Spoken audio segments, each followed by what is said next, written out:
Passion, purpose, and profit are all the things we talked to business coach Ben Lightfoot about in this episode. An amazing career, having worked in one of the world's largest ad agencies for over 25 years. Ben really articulates how often business owners can get into business because they're really passionate about something, but then that can often get forgotten with the day-to-day running of the business, and why it's really important to bring somebody in like a business coach to help stretch your thinking around what's really possible. Let's take a listen. Ben, why did you become a business coach? So I've had an incredible life experience from a business perspective. I think one of the key things for me is I spent 25 years working in advertising. Every day was a different day in terms of the different types of companies you work with, the different types of brands and the different types of strategies. And I just loved the idea of being able to pass some of that on. And so I think when I think about what is possible for businesses when they're excited about what they're doing, you just need to lay the foundation sometimes with other examples. So bringing those examples from previous life experience was something I really wanted to do. And I think the other part was just really working with people to get the absolute best out of themselves. I think, life can be pretty hard work, and especially in business can be quite hard work. So when you've got that support around you, where you've got someone backing you, giving you high fives when you need them, it's really exciting to be part of that journey with someone who's discovering what is actually possible, and just the massive benefits of having a business that's working well around you.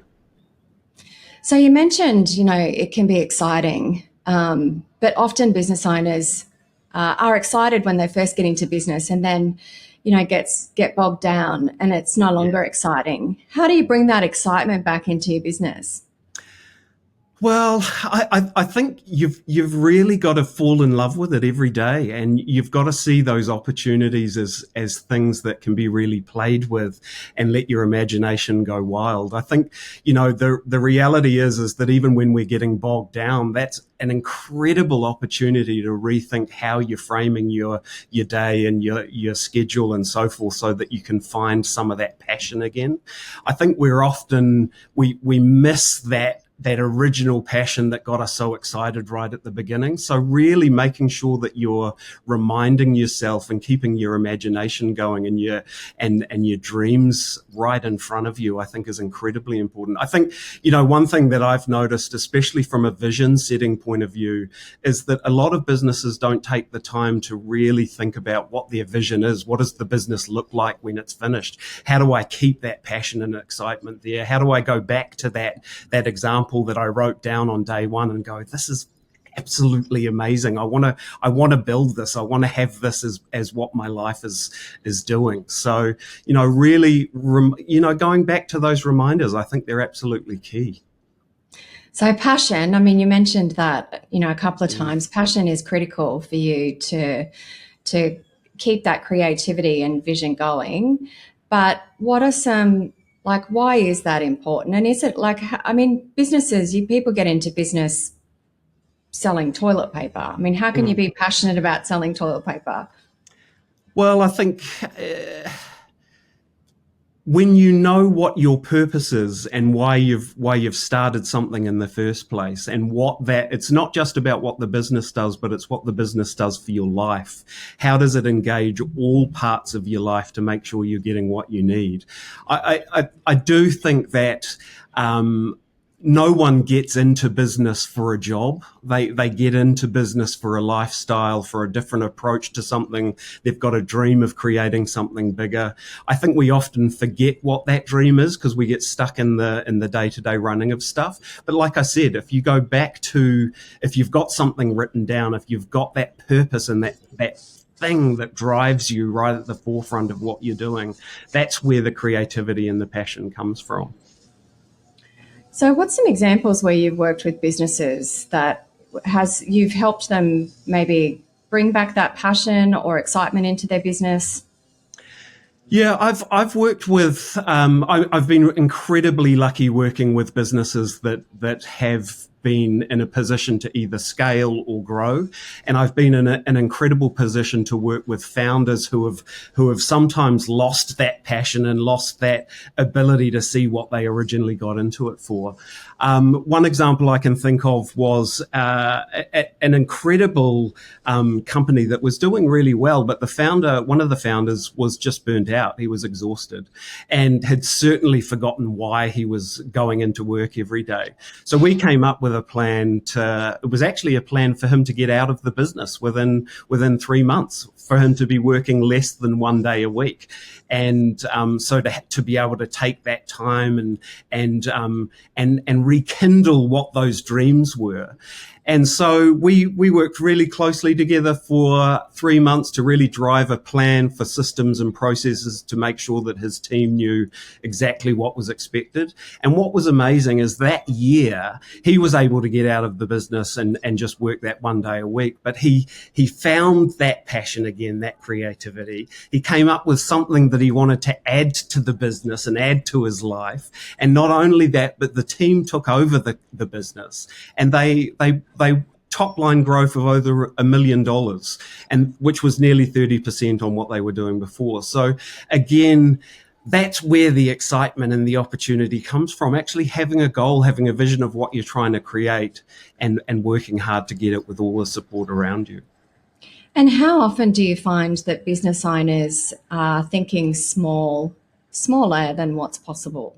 I mean, this is one of my passion points. I think human beings are absolutely incredible, especially when they're empowered to do the things that they love and want to be part of. And I think we spend so much time talking about where our failings are and our weaknesses. But the truth is, if we really focus on our strengths and those things that we just love doing, we can do absolutely incredible things. And I've seen this in all of the different businesses that I've worked at, and at all levels as well. So it's really about getting out of the way and helping people find their purpose, find their passion, find their love, and work to support that as much as possible. So for business owners listening, finding their purpose. I mean, I know this is something that I really struggled with for many years. Like, what's my purpose? Like what's the first step of is it finding your strengths and then kind of what aligns with that? Well, the funny thing with purpose, and from my eyes, is that it's actually got nothing to do with work. It's an inherent feeling that sits within what you want to do, whether it's about growth, whether it's about community, whether it's about adding value, whatever these things are. So I think you need to look beyond what your work is, because your work should be an output of what your purpose is. And when those two things connect, that's where the magic happens. So I think really finding the things that you're passionate about, really finding the things that make you grow internally when they're happening around you. That's what your purpose is. That's where you add that value. And can that change over the years? Oh, absolutely. I love to think that it changes a number of times. I think, one of my early purposes, which I'm still incredibly proud of, was to inspire at every opportunity, even if it's having a cup of tea with my nana. And that was a reminder that no matter who I was catching up with, I wanted to make sure that they knew what was possible, that they knew that there was something that could be achieved that was greater than where they were sitting at right now. And it didn't matter who that person was, what they did, or where they added value, but they could add value. And so I think when I found that, I found my spot. And honestly, I was working as a general manager at that time. I came up with that vision with a coach that I was working with. And within a year, I was CEO of a company 3 or 4 times the size of what I was working at before. It was just embedded with what I wanted to do. It was an amazing time of my life. So how do you inspire your nana? I'm curious. What questions did you ask? Oh, she was the queen of mahjong at that point, I can tell you that. I think it's about creating the life that we want to live. It's about having the experiences that we want around us, and knowing that we have to go out and make that happen. Make sure that we're purposeful with every interaction, that we're walking into every experience with an intention for growth or for creating something better or more wonderful or whatever it is. So whether that is about the time that you spend with your family or your friends or your community, whether that's the value that you add to the hobbies that you have, we have this wonderful experience with life. Why not do the best we can with everything we're in love with? It makes perfect sense that we would do everything to the best ability that we could, even Nana, even after 80 years, 90 years. I love that. So, when you're thinking about, talking to people, or for people listening, about creating more purpose or having that passion in their life, or showing up in an intentional way, what are some questions or self-reflecting questions that you can ask yourself?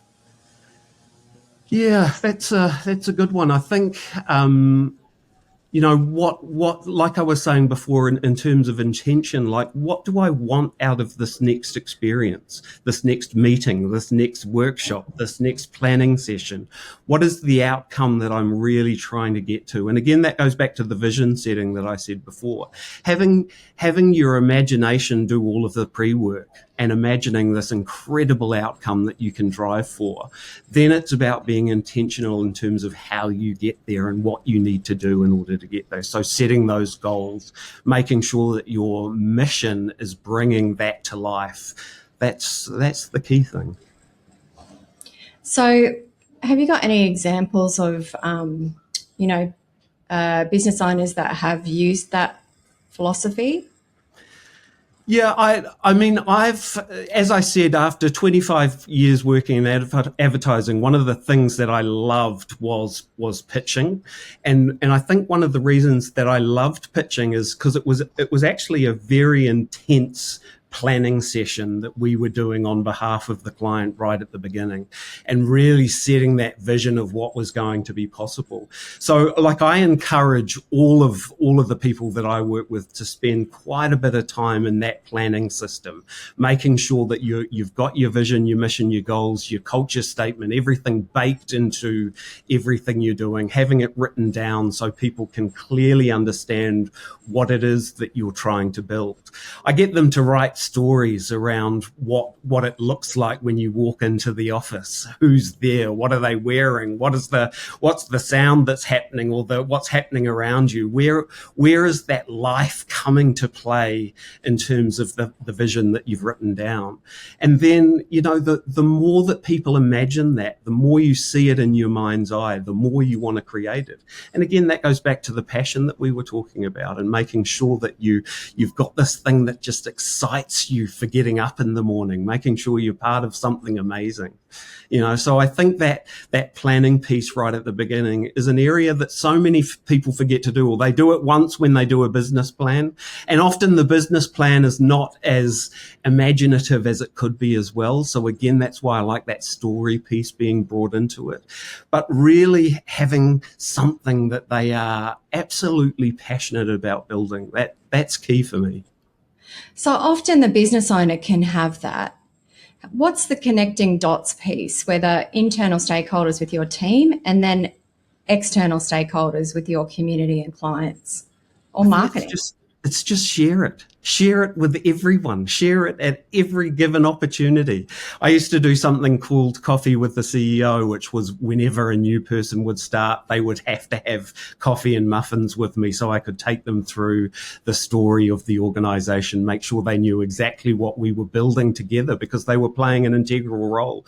So just making it completely transparent and available to everyone makes a massive difference. I think a lot of business owners keep this thing to themselves because sometimes sometimes they're embarrassed about what it is because it might feel too big or it might feel too small.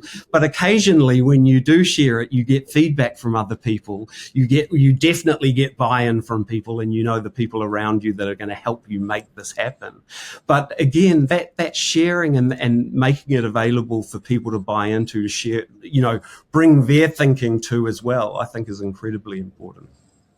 And how can you bring that into the daily operation? Well, there's lots of ways you can do that. You can do it in the language, and this is a huge part of this is the culture document, right? It's the way we talk to each other. It's the language we use. It's the way we embrace the future and what we're trying to build. Making sure that we're having regular discussions that involve that language and share that, but continuously share that vision, I think are absolutely needed. We talk about meetings that happen at the start and the end of the week. Well, those are perfect times to reflect on what those culture pieces are and making sure that they're built into everything moving forward, no matter how you work. How we work around here is such an important part of reaching that vision. Okay, so that's internal stakeholders. Let's talk about external stakeholders. And when you think about, often you see companies that have just engaged or become viral, or they look like an overnight success because they've had this greater purpose that has enrolled communities, global communities often, and people want to be part of the vision or mission for the organization. What are some ways that businesses can build a tribe and communicate that to their external stakeholders? Well, I think a huge part of it, especially these days, is around authenticity. Like, I think people want to work with great people, and they feel that connection more than they ever have. I remember, I'm not sure if you remember the Dollar Shave Club video that came out ages ago, but it was this perfect example of a company that had a really clear set of cultural values that came through in their advertising. They obviously didn't have a huge amount of money to create this multi-million-dollar advertising, but they created this beautiful video that was just them being them and brought it to life, that showed exactly what they did, what the product was, the service they received, all of those things beautifully committed to video. It was amazing. So again, authenticity, I think, is absolutely key. But then there's the reality of technology that's around us as well, and the fact that now more than ever, people are expecting quite a few touch points in terms of branding and learning about what a company is and does and how they do it and so forth. So you've got all of these opportunities to spread that word and to explain what it is, that purpose of the company. But you've got to take advantage of it. So whether it's through your CRM, whether it's through your advertising, whether it's through how you answer the phone, that brand piece, that central thing that sets you different to everyone else, needs to come through at every opportunity. Okay, so multiple touch points, and obviously, is it a video on the homepage of a website from the founder about why they do what they do? Yeah, absolutely. And I think people expect that these days, especially with a lot of the younger workforce and the brands that people are buying into in terms of where the purchasing power sits. They want to know what is driving these companies to do what they do.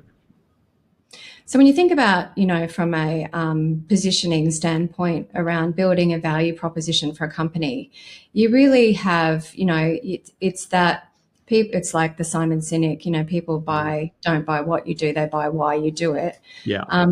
But then you just get some products and services that people are just really looking for a solution. So selling that value proposition for whatever that product or service is. How much does why come into it in that sense? I think it's integral to every company at this point, because your whether it's your internal audience or your external audience, it's just such a key part of what is driving brands forward and where that growth comes from and how people connect with you and want to be part of what you are doing. So yeah, I think it's incredibly important. And how can a business owner or team share that? Like, what's some great examples or framework that businesses can use to share their brand vision?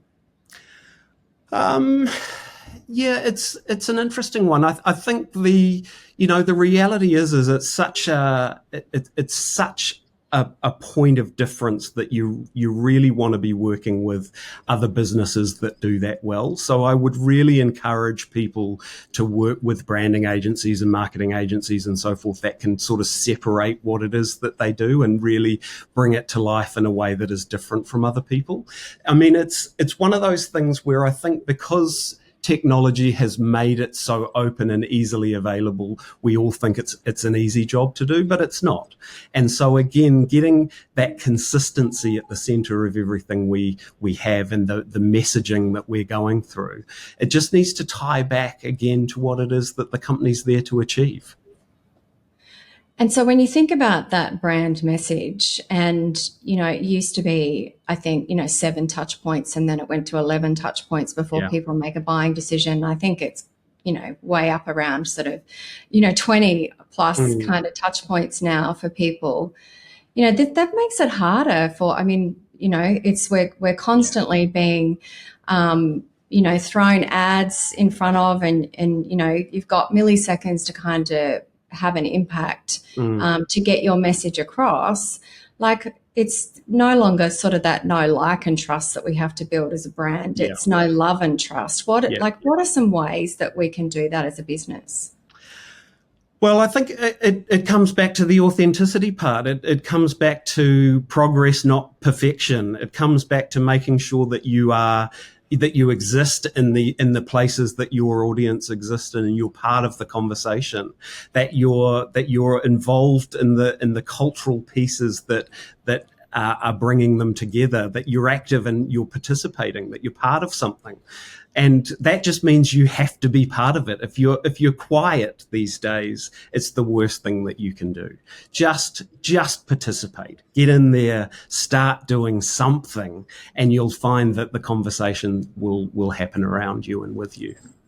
So it's almost more important than ever before to have an overarching strategy in the sense of how you're going to do that. Yes, it starts with the vision, what you're passionate about. Then you've mentioned authenticity. I think that's a big one. So, having that overarching strategy around how you will reach and who your ideal client is another one. Like, all of these pieces of the puzzle is so important to have that overarching strategy for businesses. Yeah, and again, it's an area I don't think we spend enough time thinking about, and especially when it comes to the customer or the audience that you want to connect in. What are the connect with? What are the things that they're in love with? What's the language that they use? What are they part of? What are the community groups that they're part of? What are the things that are driving them to live the life that they want to live? And how does your product or service tap into that? And how can that be part of the conversation? I think it's a very strategic job that needs to take place, and making sure that you're bringing those key messages and those key behaviors and those key cultural change makers to life is you've got to get to the bottom of it. So spending that time, again, from a planning perspective, spending that time up front, really getting to the guts of what's going to make the difference is absolutely imperative. And what's possible. Yeah, absolutely. And dream big, and make sure that what you're doing is really there to make a difference. What's the biggest thing that you could change by communicating in this way? Or what is possible when your product reaches the consumer that you want it to? I mean, it's incredibly exciting. What's an example of a business, 25 years in a creative agency? What's a brand that you saw do this successfully? I mean, I was really lucky. I worked for a company called McCann, which is a big global ad agency. We had clients like L'Oreal and MasterCard and Coca-Cola and stuff like that. So they were big brands, part of what was happening from a popular culture point of view. But again, when you think of what is at the DNA of what they do, they just brought that to life in the most beautiful ways. I remember what MasterCard was doing when it was about the experiences that MasterCard could bring you. experiences that money can't buy, and we would bring that to life in a way that was you remember when brands were doing all of the sort of these big ideas that came to life in the middle of nowhere and were unexpected and surprising and so forth. Well, that's when money, experiences money can't buy was at its absolute core. It was just amazing. And again, these were all brands that started in exactly the same way any other business started. One person or a couple of people or a group of people coming together going, I've got a dream. I've got this idea that could happen and it could be massive. And again, we see that, over time, and when these companies grow, they get more help with strategies and so forth. And again, that's where the growth comes from. So it's like that outside the box thinking when it comes to creativity. Yeah. But not every company has the budget of, say, MasterCard, L'Oreal. Yeah. So, how can you do that effectively when you don't have those big brand budgets?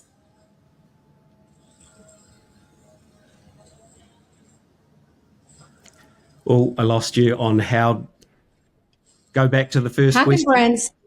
How can brands do that don't have the big budgets like MasterCard and L'Oreal? Well, I think that's where do things differently, do things authentically, do things that make the difference to you, because they will make the difference to the audience. That's where the viral side comes into it, right?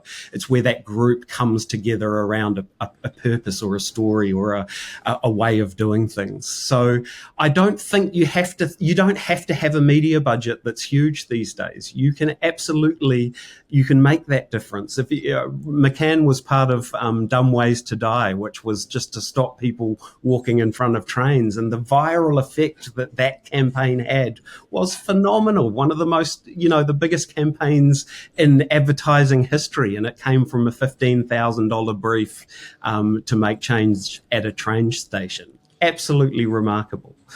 You don't need big budgets. You need an idea that people connect with. Tell me about that. So $15,000 budget, yeah, that's nothing. This was the team at McCann in Melbourne. I think the original brief, if I remember, was a pamphlet, and it was to stop people walking in front of the train crossings, or step away from the edge of the train rail. It was a small little thing, and they came up with this lovely song. They ended up getting some help from an artist who created a cartoon series that sat beside it. And it's definitely worth looking up. It's on YouTube, Dumb Ways to Die. Absolutely incredible piece of marketing.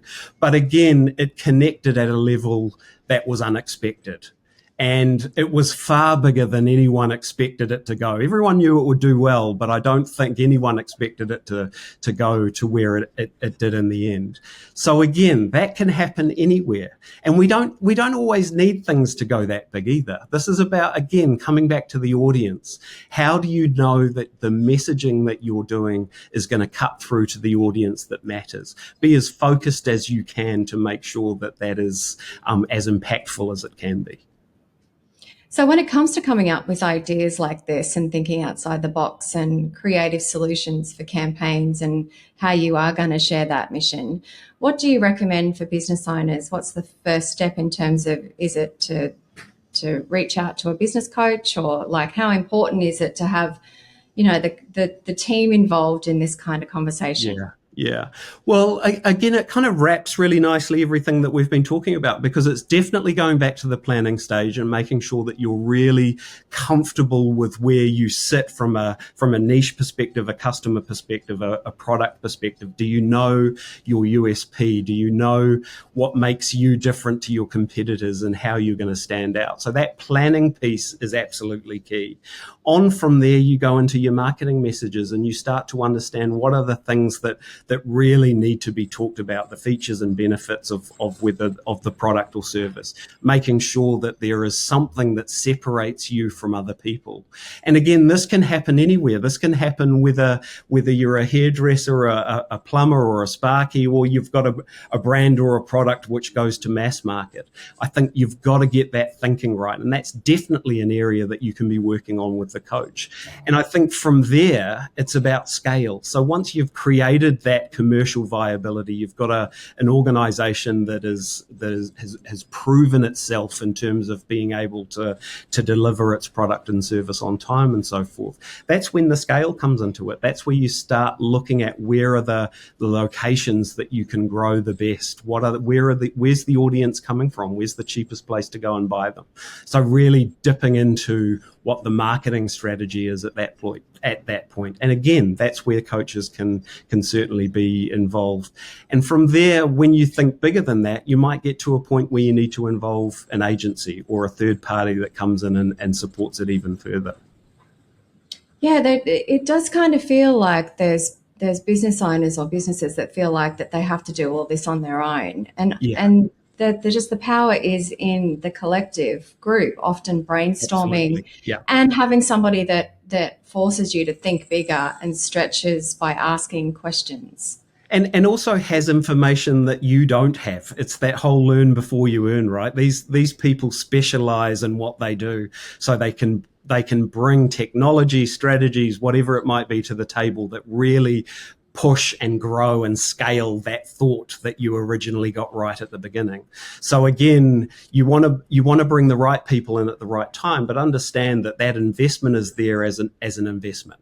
It's there. So marketing should never be seen as a cost. It should be seen as part of the business growth. So really getting to the point where you are scaling, you understand how much it is cost per view or per purchase, and understanding what investment needs to go in to get that growth.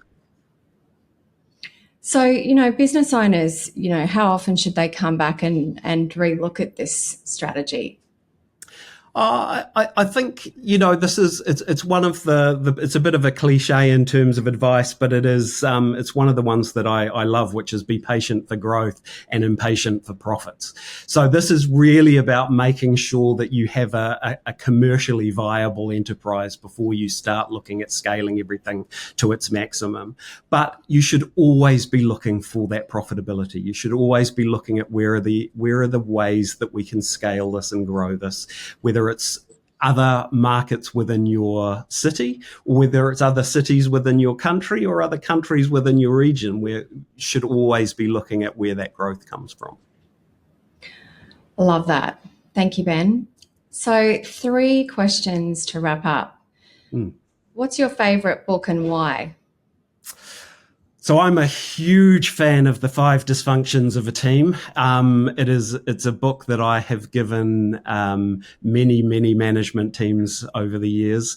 It's it's by an author called Patrick Lencioni. He took a very different approach with this book, which is he worked with another writer to create a fable. And the story is an easy read. It's probably 90 minutes about a woman who takes over a company and all of the things that she learns along the way. But it is absolutely incredible. What I love about it is the focus on results. So really understanding what it is that you're trying to achieve and letting nothing get in the way for attaining it. Amazing book. And who's been the best coach or mentor for you throughout your career? Oh, crikey. Listen, I've learned so much from everyone I've worked with. It's been remarkable. I think, one of the things that I've learned since being at Actioncoach is that when you're an employee, you're just learning how to be a better leader or founder or whatever it might be as you go along. And I really feel like that's been the truth for me. I've had mentors that have taught me about creativity. I've had mentors that have taught me about stress management. I've had mentors who have taught me about knowing your numbers and making sure that profit is freedom. It should be the thing that you're really managing at the core of everything. But I think I've taken a little bit from everyone I've worked with.